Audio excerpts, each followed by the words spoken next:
Then welcome to the conference, both in person and with quite an online audience. Matthew, could you make the panel disappear on the screen here? Support work constructions in the corpora of Greek. I'm very grateful to all of you for traveling to Oxford, particularly in the middle of what we call a heat wave. I know you will probably have a good laugh about us, but for UK conditions, this was actually quite warm. I kind of will take over the first slot. I will talk you very briefly through a couple of very boring admin things. Bear with me, it's just going to be 5 to 7 minutes. And then I will talk you a little bit through, I'll give you a bit of an idea of the project that I've been running here at Oxford for the last 3 years, and from which also this conference obviously arose, or the idea for this conference arose. I don't want to actually structure this in the sense of a kind of paper full of results. I rather want to structure it as kind of a conversation starter to give you an idea of the questions that kind of have come up in my specific corpus, and obviously that corpus puts a lot of limitations on things. So I will be very interested in kind of seeing the corpora you have been working with and the hopefully very different answers or very different results you have gained from those. But for the moment, let me very briefly start with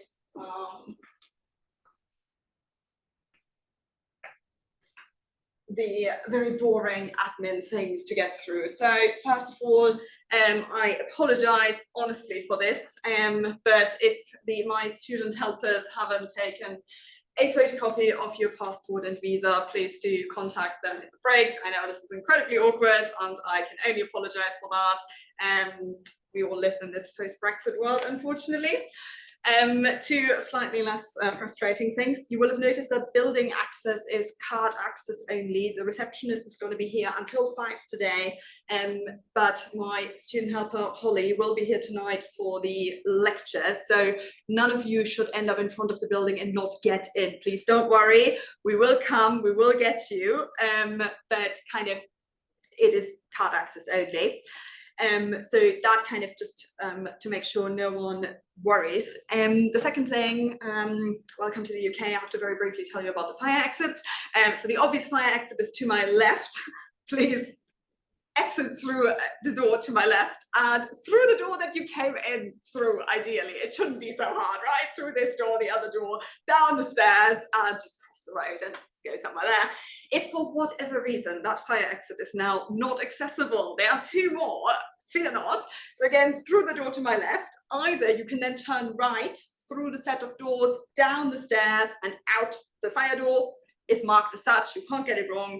Or you also go out through the door to my left, you see a theme arising here, and you turn left and again through a set of doors and then again down the stairs and out the fire door. And in all 3 cases, please make sure you exit onto a road, so there's going to be traffic. So, you know, in the event of a fire, we don't want anyone to get overrun by a car afterwards.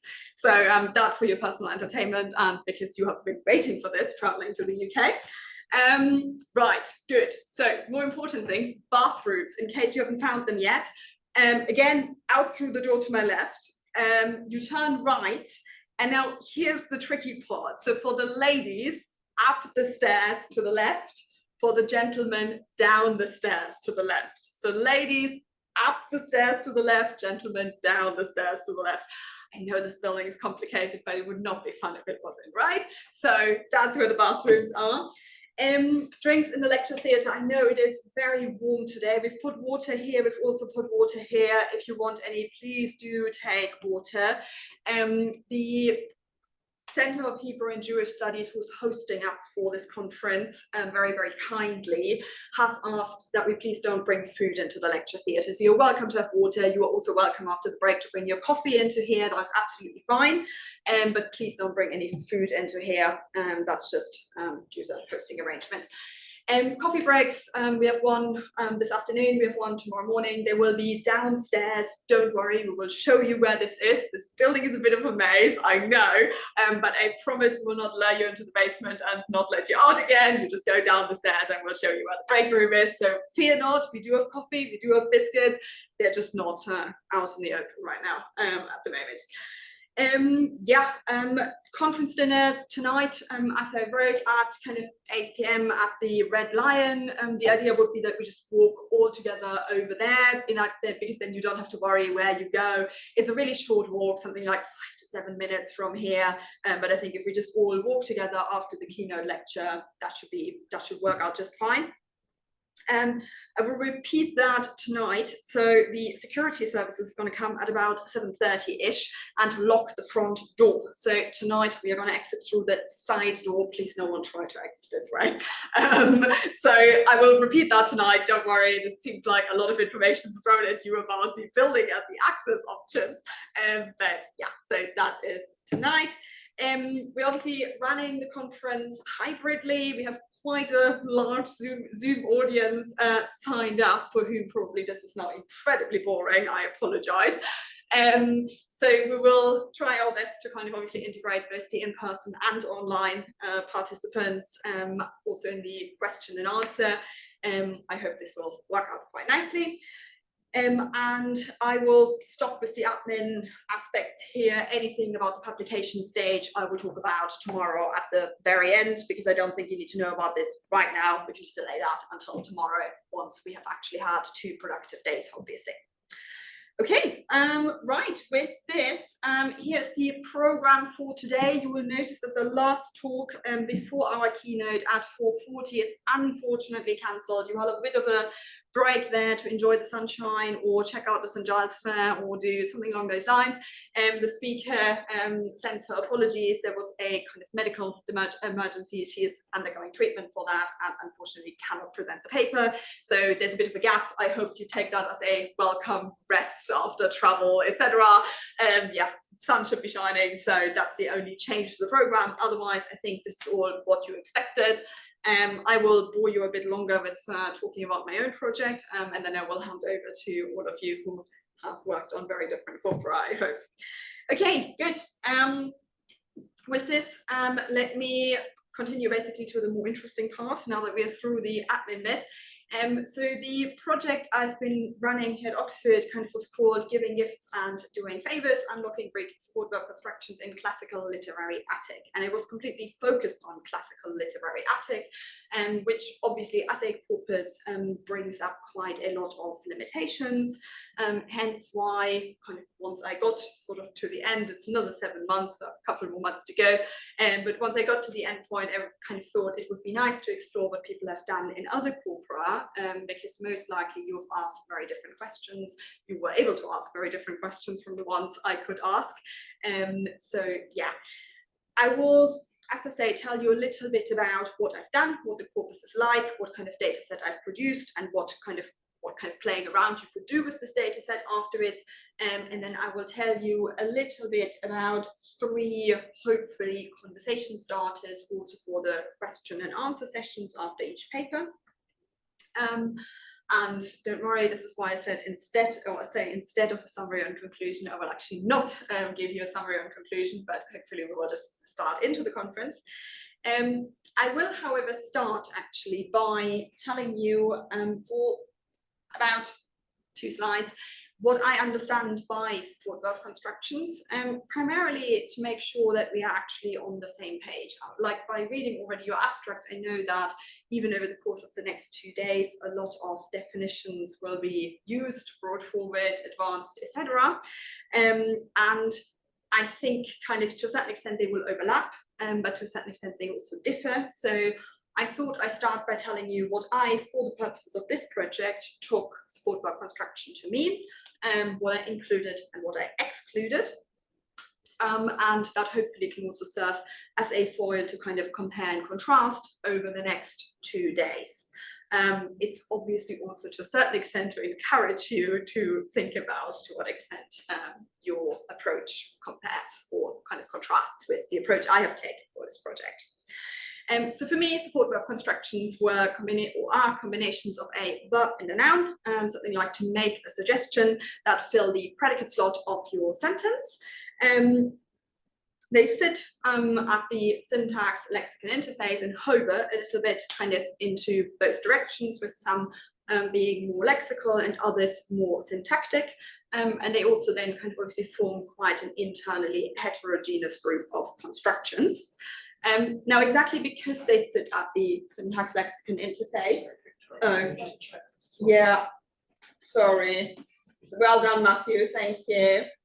I apologize. You can't see anything. This is very helpful. So don't make the mistake I made. We've just tested the technology now. Basically, be better than me. Right, so because they sit at the syntax lexicon interface, I will spend one slide talking about the lexical characteristics of support verb constructions, and I will spend the next slide talking about the syntactic characteristics of support verb constructions. So lexically speaking, they're obviously verbal multi-word expressions. As I say, for me, I only included the ones that consist of a verb and a noun. I saw in a couple of papers already that people have obviously taken different approaches, and I'll be very interested to hear. They can be discontinuous, as you see in my example number 1. He made the suggestion that you join us, where you make a suggestion and you have the determinative phrase squeezed in between there, or even more obvious in my example number 2.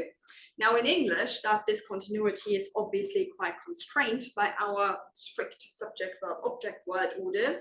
But for classical literary Attic, word order is information structurally driven. Meaning, in theory, you might say, well, don't we have a couple more options of what could intervene between my verb and my noun?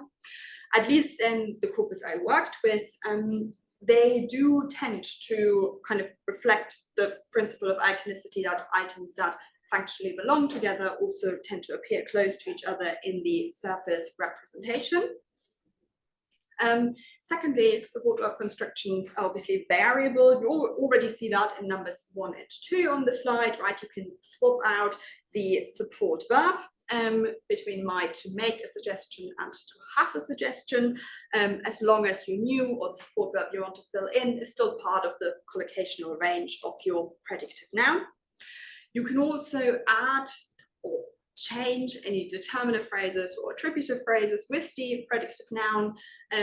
That obviously doesn't work in any and every support verb construction. That very much depends on the analyticity of the structure. So to a certain extent, you kind of would say if you take them to be similar to lexical units, you wonder whether kind of they reflect kind of a watered down of our principle of lexical integrity, that the modules of the grammar and syntax can, or should not be formulated in a way that the modules of the grammar and syntax can never interfere in word internal structure. And finally, support verb constructions are ambiguous. You see that in my numbers 3 and 4. Mainly the ambiguity I was interested in was that between a support verb construction reading, so where you take the predicative noun and you either reconceptualize it as eventive or it is already eventive, and a regular verb object reading where your predicative noun is referential. In number 3, he broke her young heart when he let her down. What you understand is some kind of emotional hardship. In number 4, there might well be emotional hardship, but probably rather secondarily, right? What the image that's conjuring up in our mind is a physical object made of chocolate and heart-shaped. And I basically achieved that by adding, obviously, the kind of attributive phrase chocolate, and I basically force a referential meaning on that noun and block a support verb construction reading. Now, what I should say is where I drew a couple of sort of boundary lines around what I include and what I exclude, is all the structures I included actually reflect what Schienfuchs and others have termed figuration, so that you still can deduce the meaning of the whole structure by adding up the parts. And the example I very much liked was so they contrast to spill the beans and to kick the bucket, right? And to spill the beans, you could still take to spill in the sense of reveal, and beans in the sense of secrets, and whereas in to kick the bucket, that same decomposition would no longer work. Over the weekend, I don't know how many of you have already seen that, there's a new book, General Phraseology by Melchuk, and he actually used the same example. And interestingly, or what I found interesting when I kind of went over the paper over the course of the weekend, was that he would take to kick the bucket as a proper idiom and to spill the beans as a collocation. So there's clearly also for him a dividing line. As I say, I used the figuration idea, but there would be definitely different ways of approaching this. I also, and that was, I think, quite a large limitation to be fair, I only included lexical nominalizations in the predicative noun slot. So any nominalized adjectives, etc., for me went out. That is a design decision I took, and I'm not saying it's kind of the only one to take. I saw from a couple of abstracts that people took different design decisions, and I'll be interested to see what you have found. But for the data set I produced, they are all just lexical nominalizations. Now, I will not make the same error as before and actually press the forward button. So lexically speaking, right, we said multi-word expressions, they are discontinuous, they're variable and ambiguous. So let's look with this one on the syntactic side. Syntactically speaking, support verb constructions are complex predicates, meaning the verb and the noun both kind of contribute to the event structure.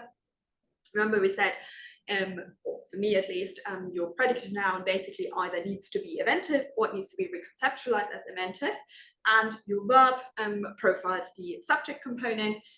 The examples I've created on the slide will map quite nicely on my Greek examples, so hence why you have to give thanks to lack gratitude and to get thanks. And I used kind of nest participant roles for anyone who was wondering. So to give thanks, right, your subject component would be an agent, and to lack gratitude in her framework a frustrative, and in to get thanks a volitional undergoer. As complex predicates, support verb constructions are also monocausal. The examples that you have on the slide, I have stolen off But 2010 as cited.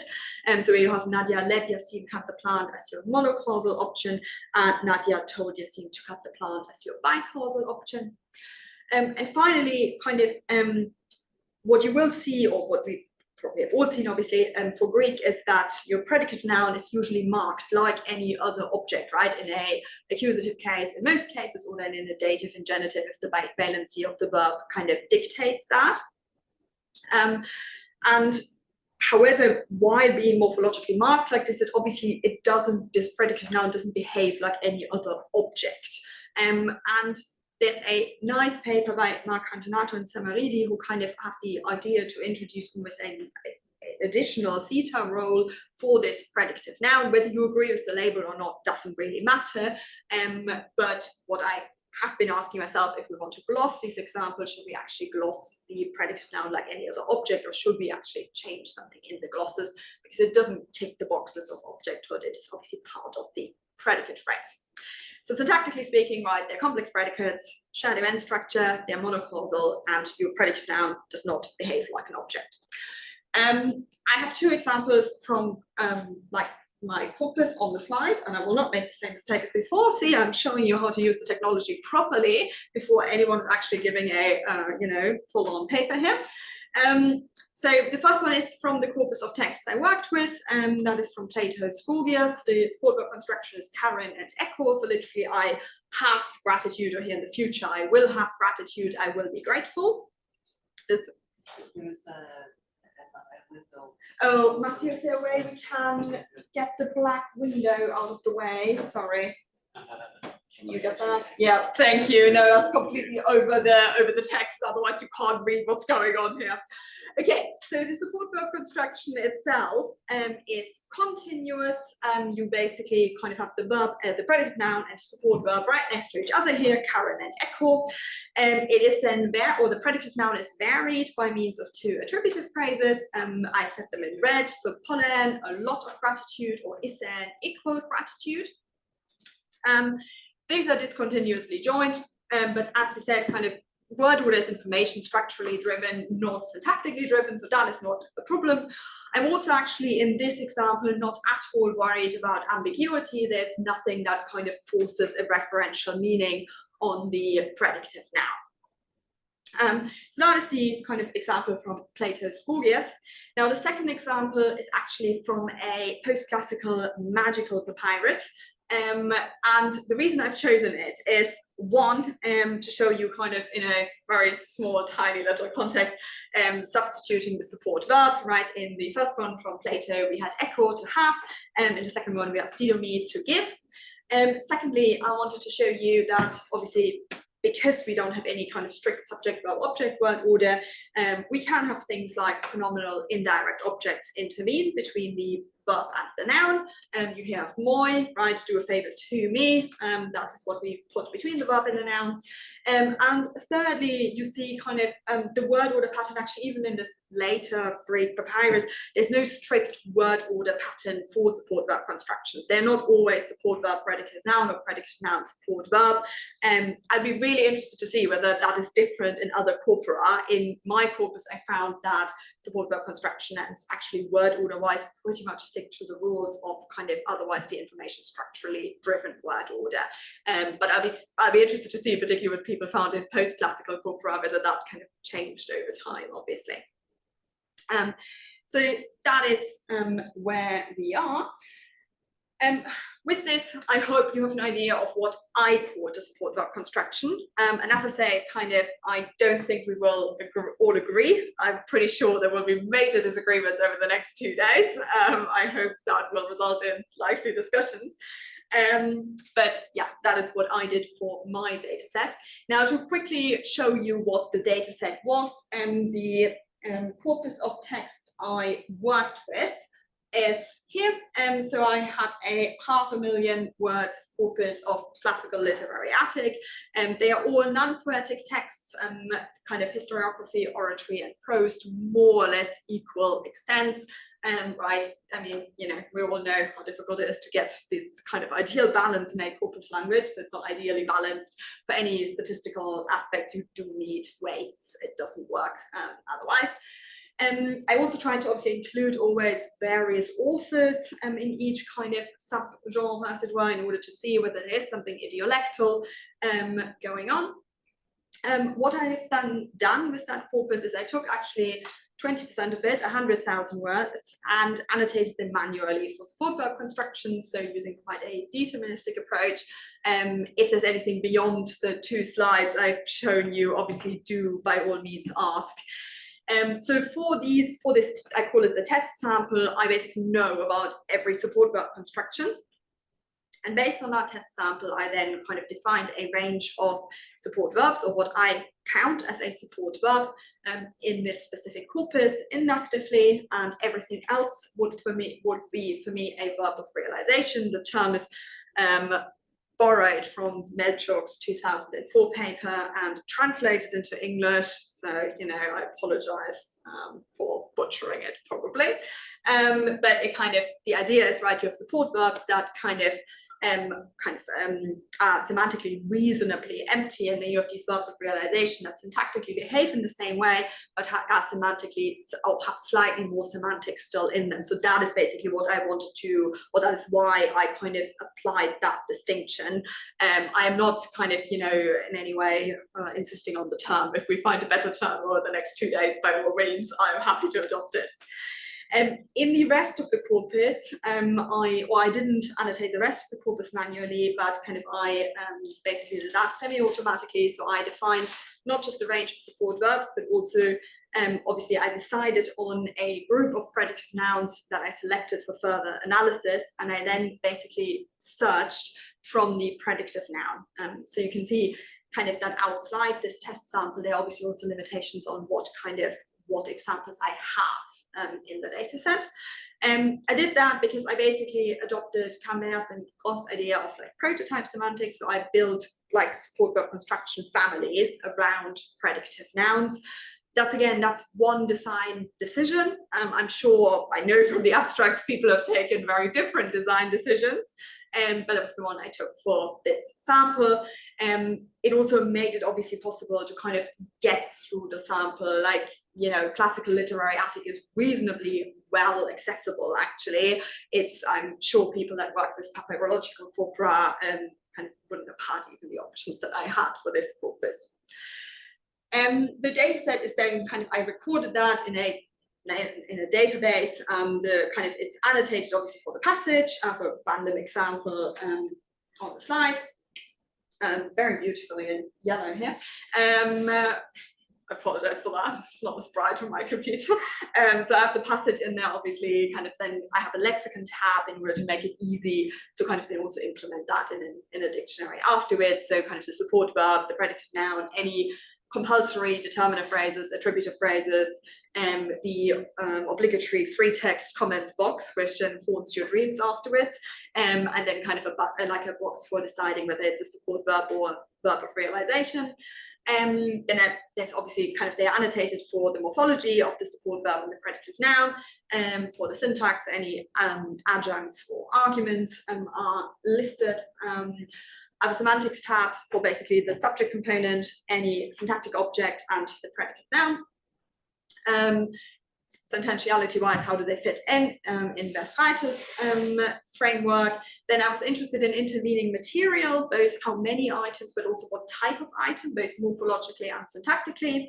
And then I have a operations tab for things like negation, pronominalization, passivization, and what I broadly called deletion, which is not the best label to apply, but basically that's kind of then subdivided in whatever is sort of missing due to anaphora, etc. in the support verb construction. And then I have a sample tab, mainly because obviously, as I told you, my kind of annotation and search procedures work different in the test sample as opposed to the rest of the corpus of text.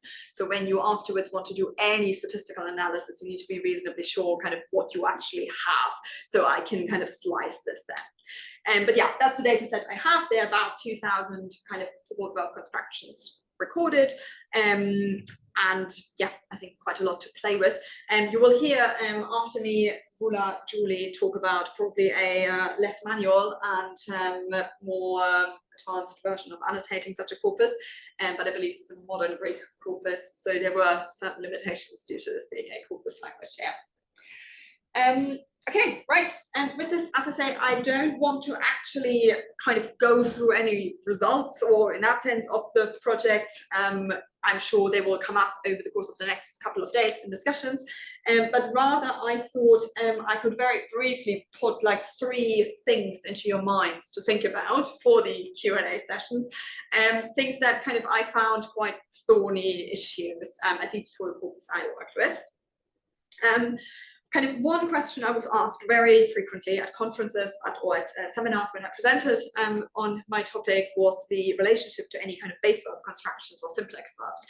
And I would love to tell you that I have an answer, but I really don't. So I shunned the question quite a lot for the purposes of this project. But I think it is a question still to address. Shunned maybe sounds too harsh. I did, you know, there are things that I thought about, but it would be something that I would be very interested in to look into further. I'll tell you a little bit more in a moment about what exactly or how far I got, sort of. And then I think obviously because support verb constructions sit at interfaces, I kind of personally focus quite a lot on that syntax lexicon interface and then the syntax semantics interface. But they do actually also operate at other interfaces, so we will see what kind of comes up over the course of the 2 days, hopefully. And a question that personally I would be very interested in, and again I'll show you a little bit on what I have done or what I have thought, is obviously any kind of varieties of Greek and dialects, sociolects, idiolects, etc. That kind of just due to the corpus selection, I cannot tell you a lot about it. I can tell you that there are a couple of idiolectal differences, but because it is all classical literary Attic, I obviously can't tell you a lot about dialects because it's all the same one. So let me, as I say, kind of very briefly just kind of talk you through what I have thought or where we could maybe start. But yeah, this is mostly kind of to make you start think. So one question I was very often asked was, well, why would you have equivalent structures? Like, why would you have things like to make a decision and to decide? Isn't that completely redundant? I mean, the answer that I then always gave was, well, no, they're not really equivalent, are they? And the question that kind of for me came up quite a lot when people, or particularly when I was asked, was also, as long as you have this kind of formal link between the predicate noun and your simplex verb, something like to decide and decision and to make a decision, we maybe can establish a pair. but what if you don't have that formal link? So do you kick everything else out? An example that I think I used more than once was in French, where we have avoir peur and contre. Would you kick those out, or would you still kind of, because they're functionally equivalent, consider them as a pair? I leave that question open, and I think we have one paper coming up later today, which hopefully should be quite interesting in this regard. I don't see the presenters yet in the room, so fingers crossed they will come, and we will actually hear far more from them. I think kind of ways in which support verb constructions are different from your base verb construction or simplex verb, even if you have this formal link, is obviously lexically you can substitute components, so you can kind of modify them far more in a far more nuanced a manner. So to get a beating, right, would be your support verb construction. If you accept it, and to get beaten would be our recipient passive in English. Syntactically, obviously, you can either modify internally or externally with a change in meaning. Think about to give a good speech, where apparently the content of your speech was good, or to give a speech well, where you actually have put on quite a show, but the content is not so good. We will now not ask that question about anyone's paper, specifically not mine. Semantically, they can be narrower, wider, etc., as compared to the simplex verb. An example I quite liked, I came across when I was preparing these conversation starters, was to give a lecture and to lecture, right? To give a lecture, you imagine kind of this kind of academic setting. You talk, for example, about support verb constructions. When you are lecturing something, the other person is usually in trouble. And so there would definitely be quite a difference in meaning. And pragmatically, they help us sort of both by lexical and syntactic anaphora, at least in my corpus, to kind of create discourse cohesion, which simplex verbs wouldn't do in the same way. As I say, there's hopefully a paper coming up later today, which should tell us a lot more. The second issue is interfaces, obviously. Something that for my corpus I thought about quite a lot, or where you kind of see them quite nicely sitting at interfaces, is patterns of negation. So in my classical literary Attic corpus, you can kind of broadly distinguish between three types of support verb constructions: ones that are fully analytic, so where you can negate them by means of a negative determiner phrase, you can put a negative verb of realization in, you can have a sentence negative, or you can then have any kind of superordinate structure that is negated. There are, however, also kind of the ones where usually the predicative noun is some kind of has a primarily concrete meaning, so you need to reconceptualize, as in here, you would reconceptualize into take a picture, so that the picture is the process resulting in the object, but not the object itself. We're not actually taking someone's picture of off the mantle or anything. There are kind of this is a third group, but something like to take heart, that are reasonably inflexible, and where you usually have to metaphorically extend the meaning of the predicative noun. Now they do vary, obviously, in patterns of negation they allow. You see already kind of for the first one, the fully analytic ones would allow for all four patterns. In the second column, you already lose the negative verb of realization, and in the third column, you completely lose kind of the negative determiner phrase and the negative verb of realization.